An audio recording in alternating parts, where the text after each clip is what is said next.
Hi, this is George. Welcome to the pre-episode couple of minutes. We are going live in about 4 minutes. So if you happen to be watching this and I haven't edited this part out, you can skip forward about 4 minutes and you'll be able to see the start of the episode. As you can see, I'm adjusting things before the episode. I'm looking at making sure I look okay, presentable.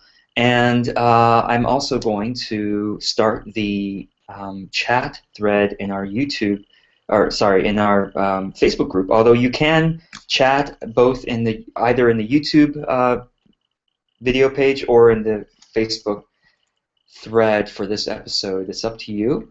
But I do have a process that I use where if you guys chat in the Facebook, the nice thing about it is that other people who might be interested might be able to see this via Facebook as well. So it sort of like has a nice little viral. I consider it as a positive virus on Facebook, a virus of positivity. But I'm looking for a link here. So anyway, sit back and enjoy. We'll start in now about 3 minutes. Okay. I've got a great episode today, actually. I spent a lot of time preparing some slides that I'm going to share with you, so I'm pretty excited about this. It's new content for me. I've never taught this stuff in this particular way before. I've taught niche a lot for years, but not in this way, so I'm excited about it. Okay, where is it? I can't find it.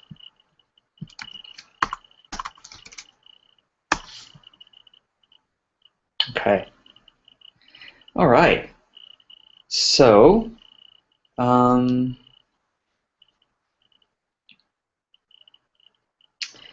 okay. All right. I posted the Facebook link there.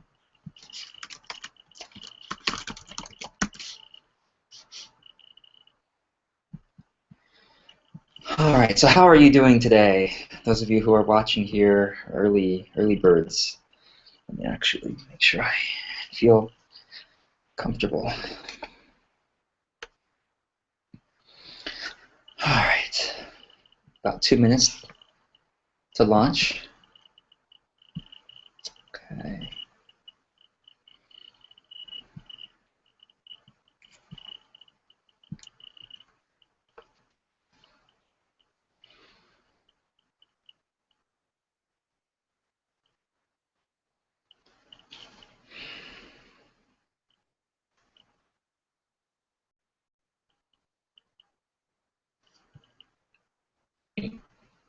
Excuse me. Okay.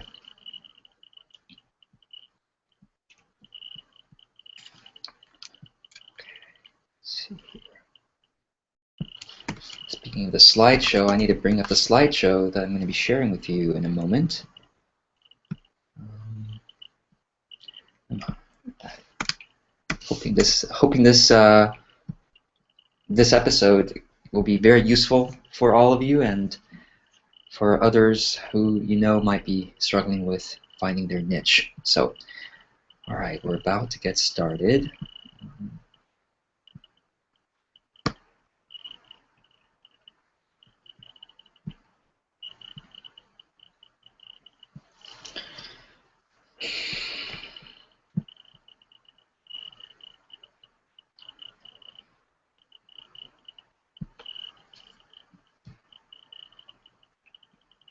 Okay, all right, take a few deep breaths and we'll start officially here.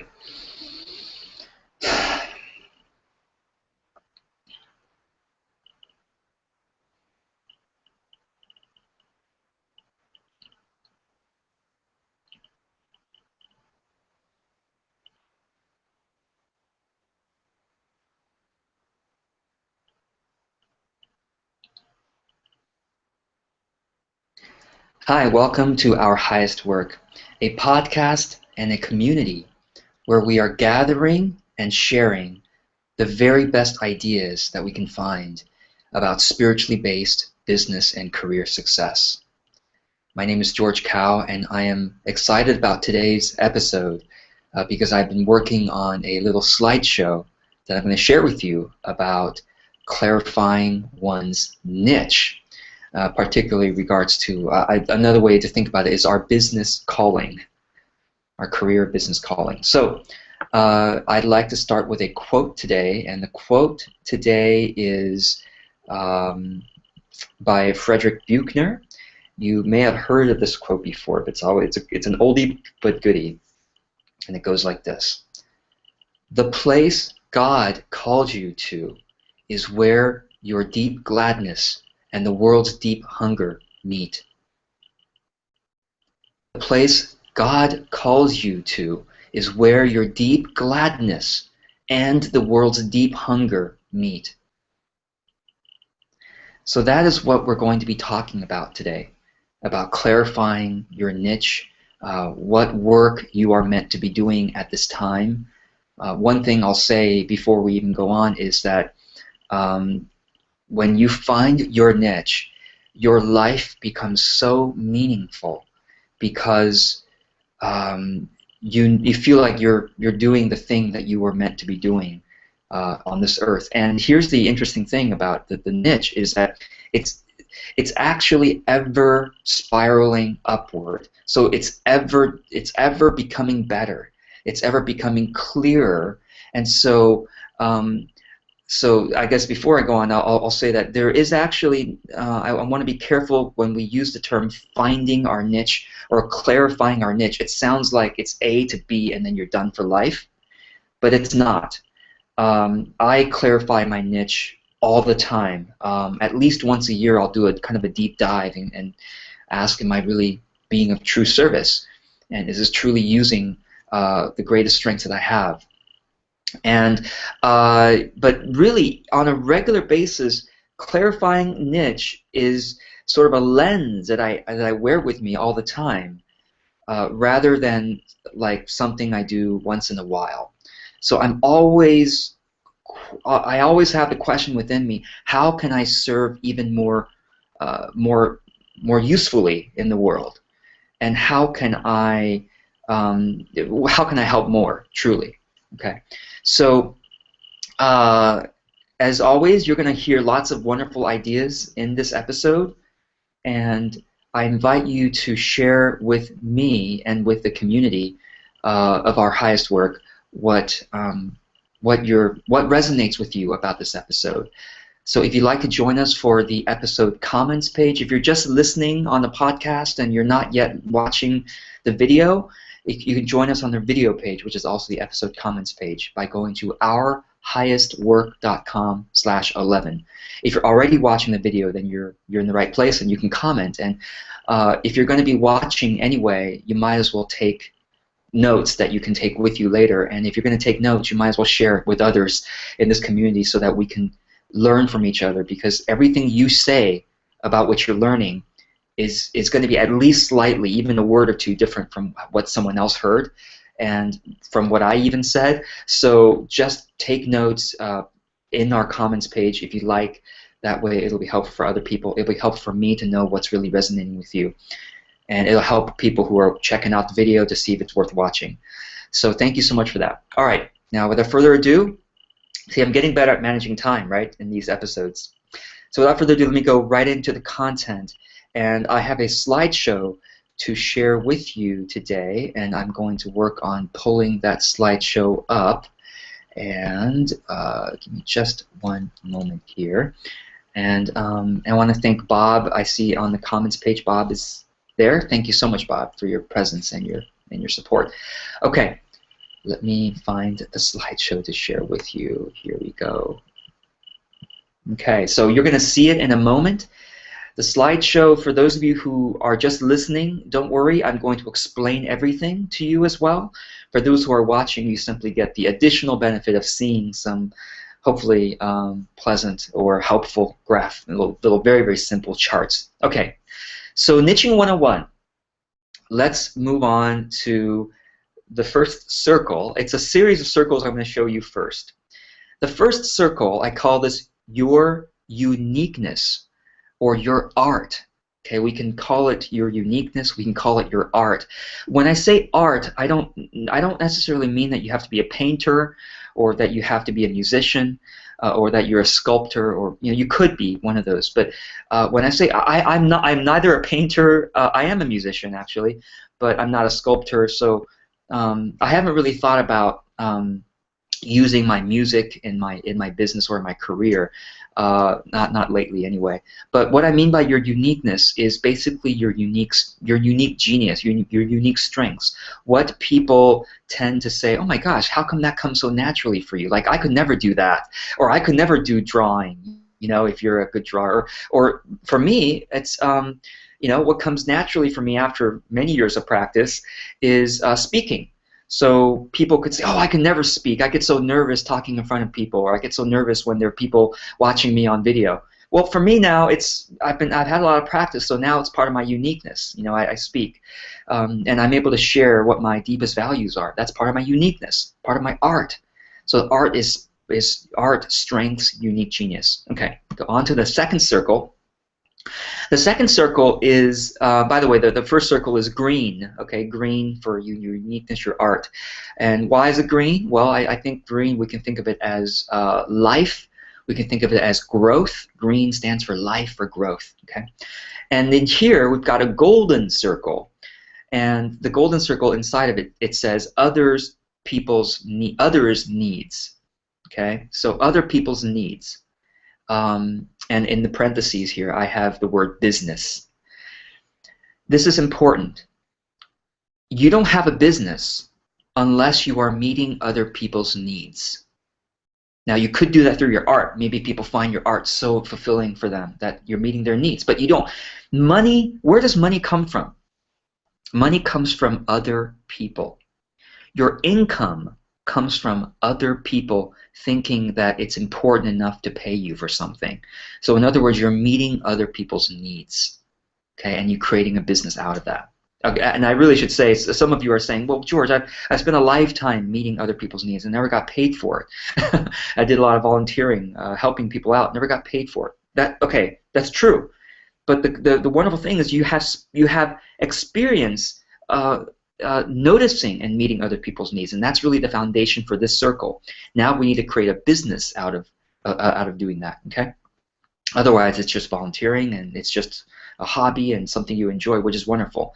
You're building your karmic bank account, which is even more important than our financial bank account. We'll see that in the greater scheme of our eternal souls. But anyway, so if you feel, don't ever feel bad for serving other people and people not serving you back. Don't ever feel bad. Every spiritual tradition has told us that it is in your eternal profit to serve someone who doesn't pay you back, or who doesn't treat you well, or who doesn't give you back the kind of energy exchange. Oh my gosh, I'm going to write a blog post at some point. All of us are so concerned, well, I'm going to do things that make sure there's enough equal energy exchange with someone else. And here's what I want to say to that. And actually, let me just briefly pause the slideshow because I want to emphatically say this. You don't need equal energy exchange for every transaction. Oh, I help someone out and they're violating my boundaries. The boundary problem is your problem. It's not the equal energy exchange problem. Let me say this again. You need to set up your life so that you have good boundaries and support for yourself, self-care, enough income, etc. But then in every transaction, don't worry about the energy exchange. Okay? As long as you've set up your life, you've got a business model where, okay, this is the services you offer, etc. As long as you're delivering your business model and then you're good with time management, don't care about the equal energy exchange for every transaction. If I mention a joint venture partner, I'm not going to say, well, gosh, I hope that they mention me back, and I hope that I can get some money out of this mention. No, now I used to think that way, and it was a lot of suffering inside. Now I'm like, no, I'm going to mention. If I mention someone, if they're going to be useful for my audience, great. Okay. If you give of your energy and you don't get paid back, that return is just put into your karmic balance, your karmic bank account. You have eternal, enormous benefit that you can't even imagine. You should be grateful. Oh my God, I got to be able to give without being given back. That's going to be payment for me, much greater than what they could have paid me in this life on this earth. Remember that. So let's go back to the slideshow here. Okay. All right. So in a moment, you're going to see a Venn diagram. And I'm using Google Presentation, so they don't have a Venn diagram tool. So I made kind of an ugly Venn diagram. So I literally had to draw this myself. But anyway, it still gets the point across. So now we are combining a Venn diagram are basically two circles that overlap in the middle. So as I showed you before, we've got the circle of your uniqueness, your art, okay, your strengths, your unique strengths. For me, again, that might be speaking, it might be thinking about philosophy. Okay, that's part of my art. Is I like to think about values and spiritual growth and virtues and all that stuff. It's not, you know, it's unique to me because most marketing coaches and business coaches don't talk a lot about that, right? So that's part of my art. So that's part of my green circle. Okay, part of the golden circle. Gold, okay, what does the color gold stand for? It stands for gold. It stands for money, right? It's where money comes from for you. Okay, so the other people's needs, businesses. Now, your niche is the overlap between the two. Just like earlier we said that the quote from Frederich Buechner, the place God calls you to is where your deep hunger, okay, your art, and the world's, I'm sorry, your deep gladness and the world's deep hunger meet. And that's right here in the circle, your niche. Now, you probably have seen this diagram in other places, other times. It may have been different words, but you probably have seen this, or this is a popular kind of concept out there. But I've made an innovation upon this concept. I've been teaching this innovation for a couple years now, and I have a further innovation that I'll be sharing with you today, which I'm excited about. But let me go on to the next innovation here. So we're staying on this Venn diagram, but now I am putting an additional thing in this Venn diagram, which is this little green dot, and I'll explain for those of you just listening here where the little green dot resides.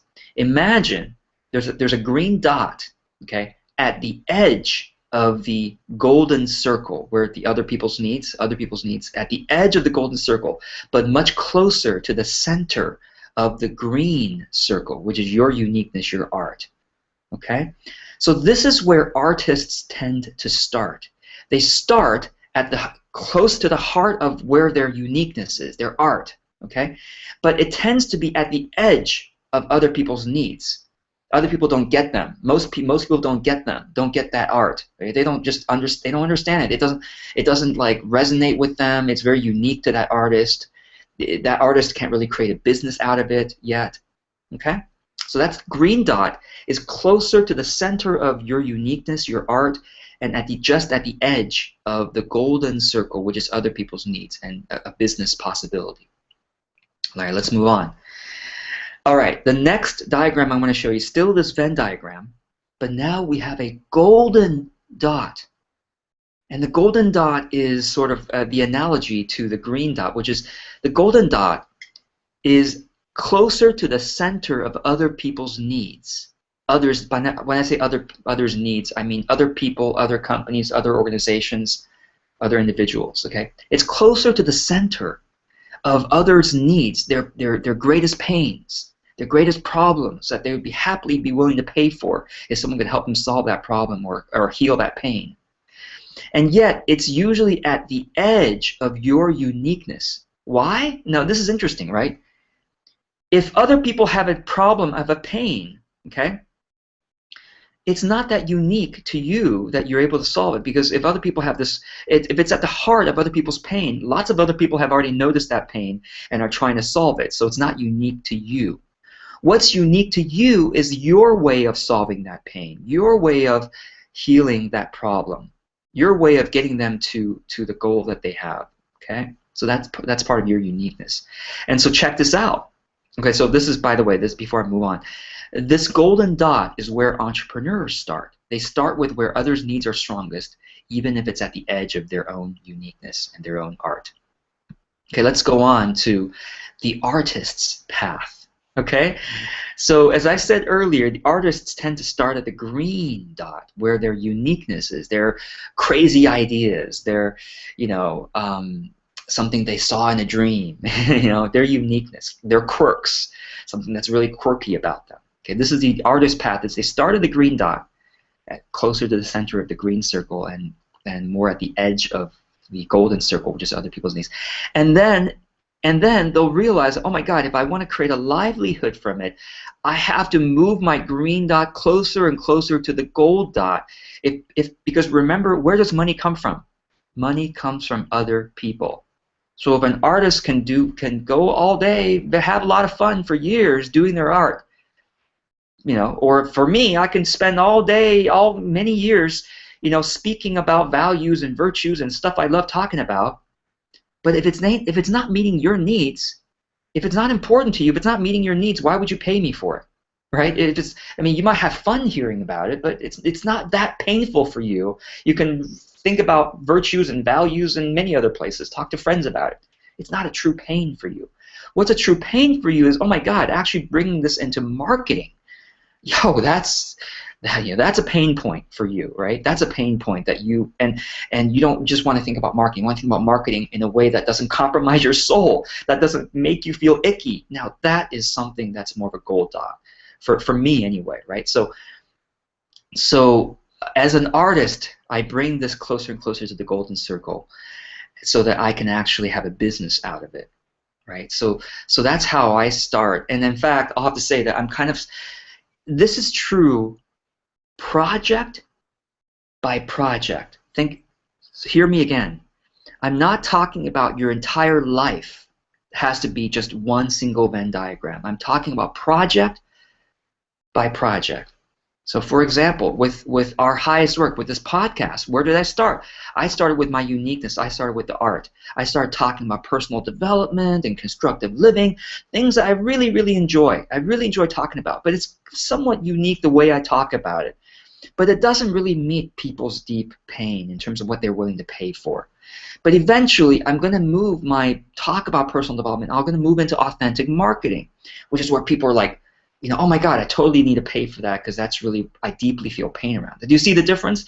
So even in this very podcast, you'll see my movement from this green dot to the gold dot, right? So that's where a business can do. But here's the artist path, right? The artist path starts with the green dot and moves to the gold dot. There's a danger with every path, right? There's benefits and then there's dangers. The danger to the artist path is self-absorption, getting so into yourself. Oh, my modality, my art, my unique strengths, my thoughts, my energy, my own words, my own novels. The danger is self-absorption. And part of the danger, of course, is that you'll always stay as a hobby. It's a hobby status. You'll always just be a hobby, talking about my virtues, values. If I did that only, it'll just stay as a hobby, mostly. Okay, I'm staying just too close to the green dot, never moving to the gold dot. So there'll never be a business. And if it's a hobby, great. If I'm doing just volunteering, great. You know, right? So same thing with you. If you're just volunteering or doing a hobby, great. Stay with your green dot and get ever closer to the center of your uniqueness. If you want a livelihood, if you want a business, you've got to make inroads toward the gold dot. Okay, you got to care about other people. You just can't just care about yourself. Right? So go on to the next Venn diagram, which is the entrepreneur's path. The entrepreneur's path, as you can imagine, is the flip of the artist path, which is the entrepreneur starts by thinking about, well, what does the market want? What is the market paying for? What's already being bought in the market, and how can I put my net into that river of income that's already happening and take some dip of that, right?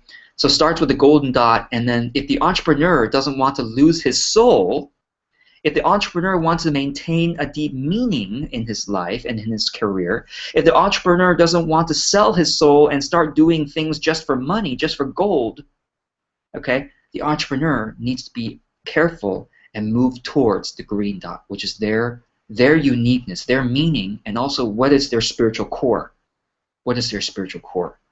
Is this helpful, by the way? I'm just going to take a moment and while you're looking at this diagram and just take a look and see what comments, if any, there are. And I want to, oh, wonderful. I want to thank a couple of folks for their comments. Just a moment here. I want to thank Marilyn and Richard and Barbara and Deborah and Catherine. Thank you so much for your comments here live on the YouTube page. Okay, so the others who are watching, feel free to comment. I so love seeing your comments in real time because it makes me realize that I'm talking with people, not just with myself. Too much self-absorption otherwise. Okay, thank you. All right, let's move on to the unique innovation. I have never taught this before. This is the first time I'm teaching this, and I think it's pretty cool. You can let me know if you think it's pretty cool. Now I have a spiral diagram for you, okay? And I'll just give you, I'll tell you, I have two spiral diagrams, the entrepreneur path and the artist path. Let's first talk about the entrepreneur path because we were just on that earlier.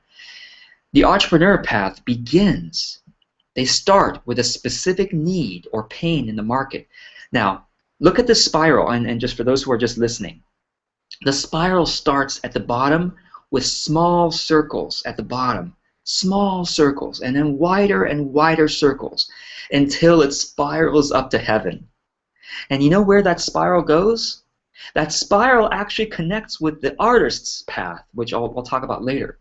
But the entrepreneur's path starts with small circles, small spiral. And where does that small circle, what are we talking about? We start with a specific need or pain in the market. The more specific you can be, the more successful the entrepreneur's path will be for you. That's where you start. You start with a specific pain or need in the market. If you don't know how to start with a specific pain, you can start thinking more broadly in terms of either health, helping people with their health problems, or helping people with their money problems or financial problems, career problems, or helping people with their love problems or relationship problems, with their parent, as a parent, with their problems with their kids. So the three general areas you can start brainstorming: health, all kinds of health issues, physical health, emotional health, okay? Money problems, career, finances, love, which is romantic relationships, dating, parental children issues, okay? Even pets, that's part of the love market, okay? So start with these three and then drill down more. Okay, out of the health issues, there's the physical problems. Okay, out of physical problems, there's back pain, there is, migraines, there, there's fibromyalgia. There's specific health issues people deal with. In the money issues, people deal with career challenges. They deal with marketing problems. They deal with being able to manage their money. Okay. And of course, in marketing, there's all kinds of specific things.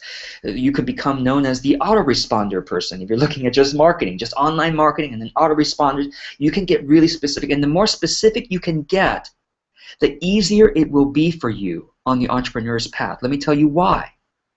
It's all about referability and memorability. How easy is it to remember you? For example, I started out as the social media guy. I didn't start out as the True Lively. True Lively is very broad. It's very big and all-encompassing. I started out as the social media guy. I wanted to be pigeonholed as that because you know why? People are going to pigeonhole you anyway. Do you want them pigeonholing you as a generalist and therefore can't really think about what specifically you can really help them with? It doesn't excite them to be for you to be a generalist? Or do you want them pigeonholing you as, oh, you help me specifically when I'm in the beginning of a divorce. That's where you help me. Like, that's really specific. I can think of friends who are in the beginning of their divorce or just before. I can think of them. I'll refer them to you. But if you're just kind of a relationship coach, okay, I mean, I know 50 people who are relationship coaches. If I have a friend who has a problem, who do I refer them to? Which of the 50 do I refer them to? Oh, but you help people who are, you help women who are in their 50s who are looking for their perfect man. Okay, great. You help women who have a corporate background who are now in their 50s and their children have gone off to college and now they're looking for the perfect man. Okay, now I can think of someone who's perfect for you. You see, the more specific the need or pain in the market, the more successful your entrepreneur's path.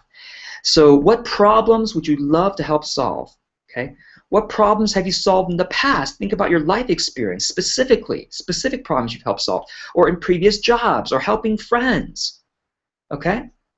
What have you spent money on?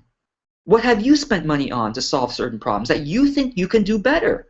Maybe you've hired a certain relationship coach and you're like, you know what, I can do this better. They help me with this, they help me with recovering after a divorce.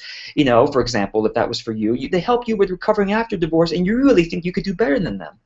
You really think that they should have done this and that in helping you. Well, then help other people.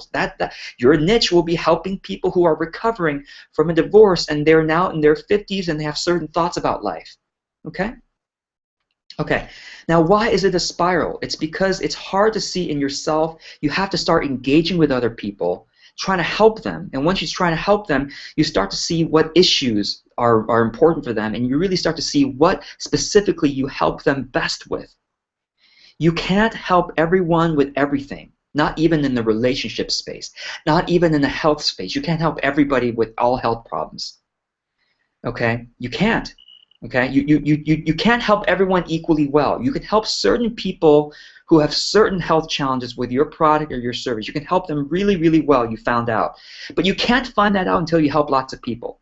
You got to just try helping a lot of people, and you'll start to see a pattern. Oh, you know what? I actually really help people really well who have fibromyalgia. I really can't help people who have chronic back pain, even though I think I could. My modality is supposed to heal everything. But I found out my modality really actually heals women with fibromyalgia who are having, you know what I mean? So the more people you help and the more people you engage with for free at the beginning, maybe you can charge for it if you're a really good salesperson, but at the beginning you typically do it for free. The more people you help, the more people you start to realize, oh, I really help this type of person with that type of problem really, really excellently well.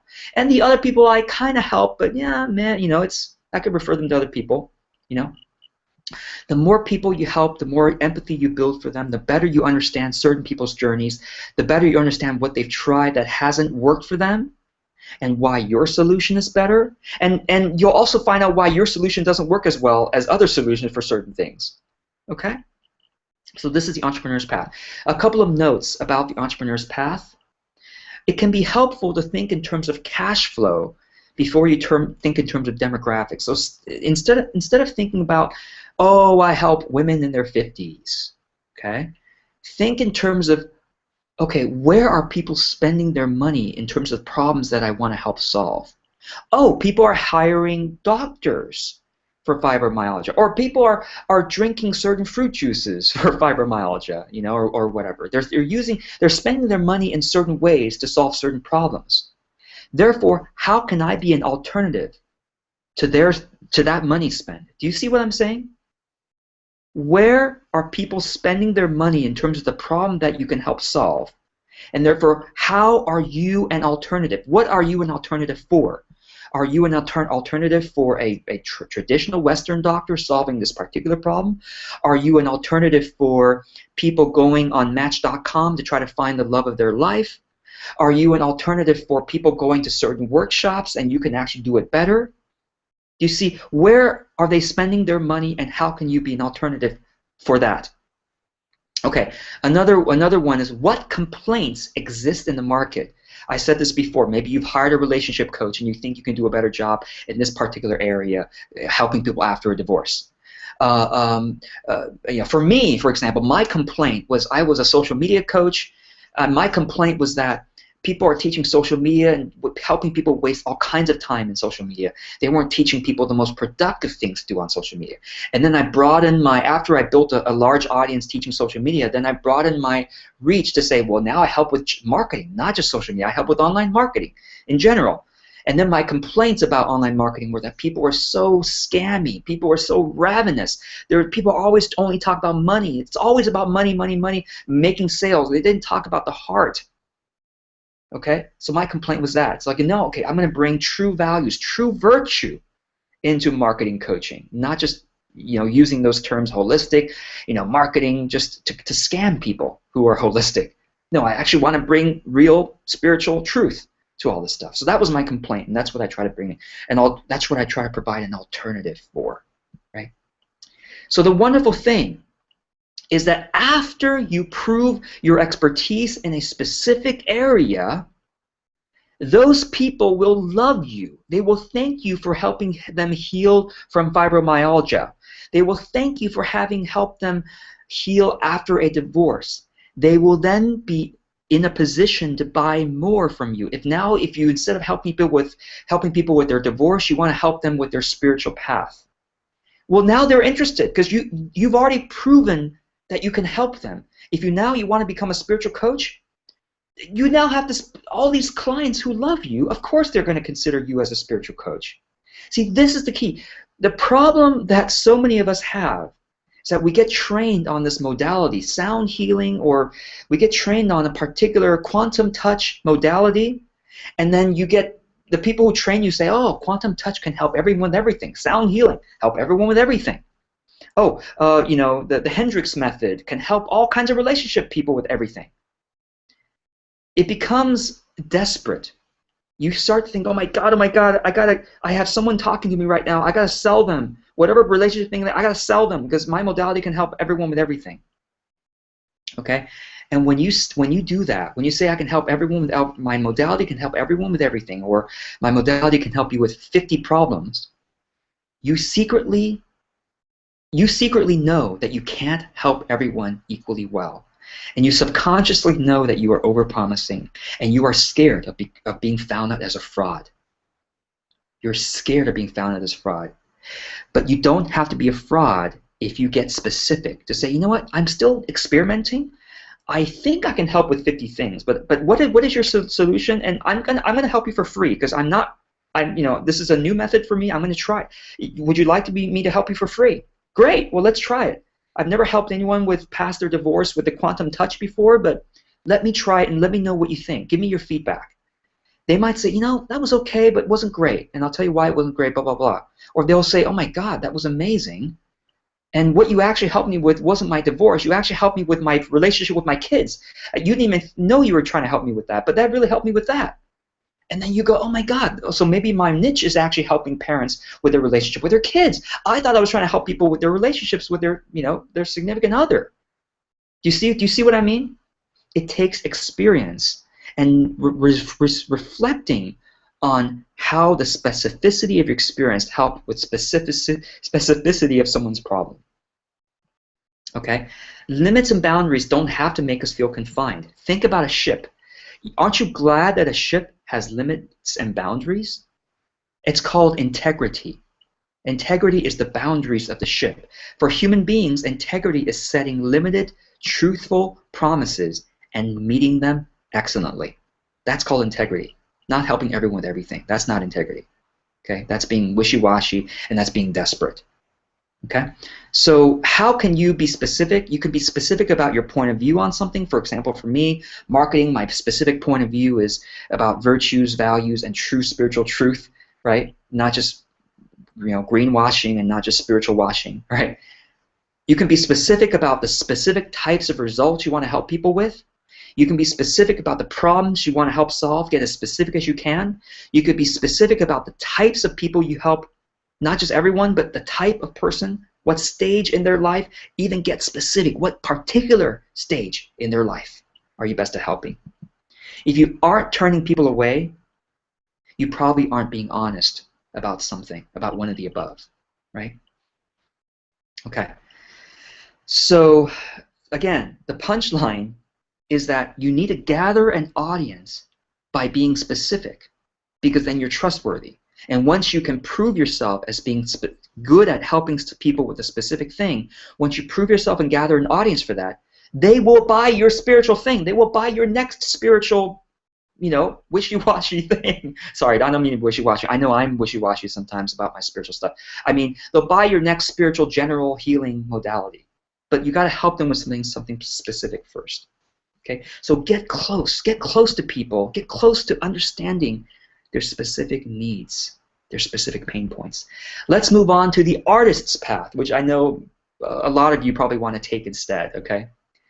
Okay, the artist's path is where you start with your art, your unique strengths, your modality, the thing you love to do, sound healing. You love doing sound healing. Great.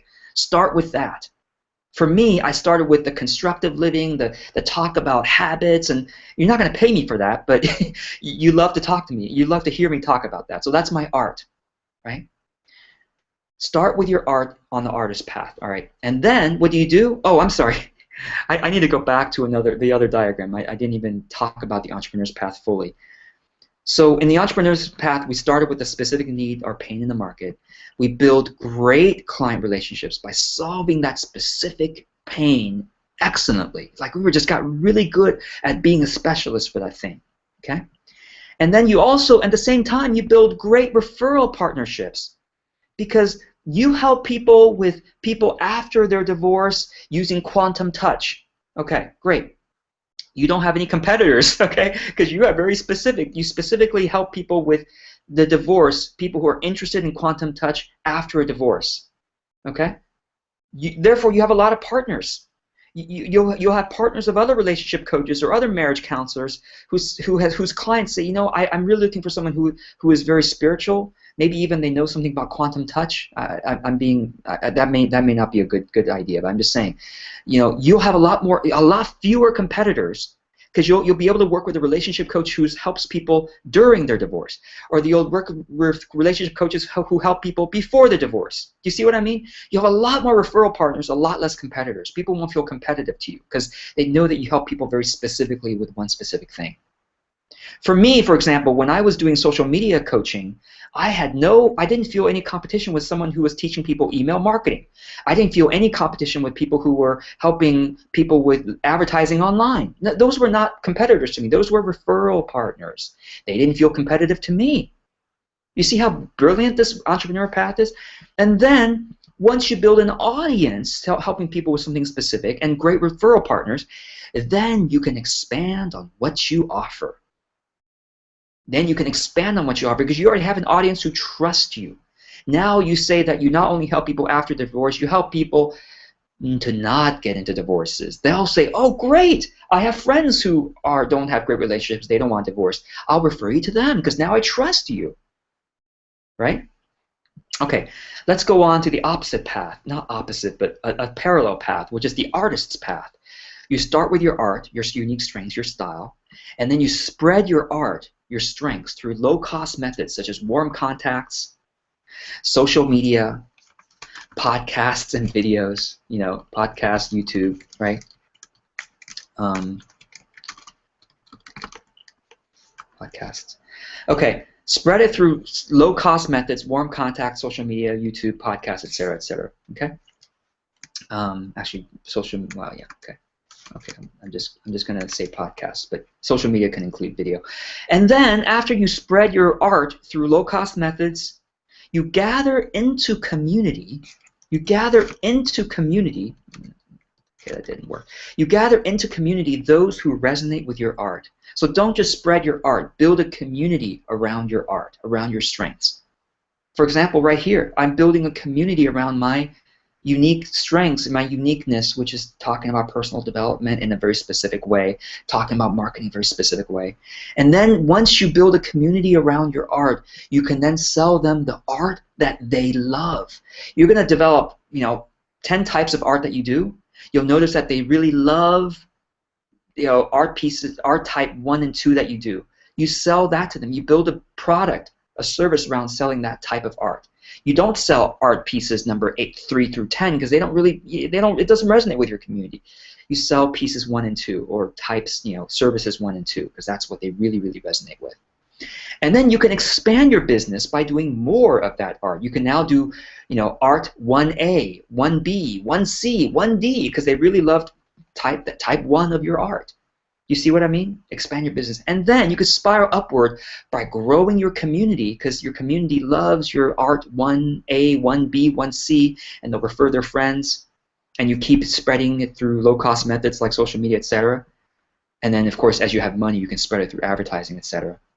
And then you can then sell new types of art. You can now sell art 3, 4, 5, because these people are now your true fans. They've gotten used to your style. You see what I mean? You've gotten used to your art 1A, 1B, 1C, 2A, 2B, 2C. And now they're open to buying your art 3 and art 4 because they now trust you. They've gotten accustomed to saying, okay, I'm accustomed now to paying for your strengths. So if you have new strengths, great. Let me try that too. You see what I mean? Okay. All right. So let me finish up this episode by saying this. And of course, the artist path is a spiral upward. You start with just a few people. That's what the spiral means on this artist path. You start with a few people who love a few things that you do, and then you expand to more people who love a few things that you do, and you expand to more people who love a few things you do, and then you expand to more people who love more things that you do. That is the path. Okay? And the reason why it's a spiral, sometimes you feel like you're coming back to the same place, but you're not. You're more expanded. You've learned more. You're more courageous now. That's when you're spiraling up. Okay? If you want to both have art and have business, know that the spirals eventually converge anyway. If you start with the spirals, the artist path, if you get good at it, you become an artist entrepreneur. If you start with an entrepreneur path and you get good at it, you become an entrepreneur artist. Okay? If you want, so the question is, well, which one do you start with? If you want greater meaning, start with the artist's spiral, artist's path. Okay? If you want greater meaning, start with the artist's path. If you want faster livelihood, faster income, you start with the entrepreneur's path, solving other people's problems, not just your own. Okay? I hope truly that this has been useful for you. I hope I've been emphatic enough about what I'm talking about, because it's really, really important. If you don't get these points about the niche, you will always be flailing around trying to offer your thing to everyone who has every problem. Okay? This episode actually has gone long enough. I'm trying to keep my episodes to 30 minutes, and I'm still trying to manage my time on the back end. Now I'm pretty good at managing my time on the front end and starting the episode on time. Right now I need to manage my time on the back end. I'm learning too, right? So I'm going to end this episode, but I do know that you have questions, and I look forward to answering them in the next episode, which is just 3 days from now. So please brainstorm as many questions as you have. Post them in our episode page. Please post your questions, because otherwise I can't really help you. Otherwise, I'm just talking about my own art rather than really serving you, just serving your needs. So tell me what your questions are. For example, Deborah just asked, what do you mean by pain point?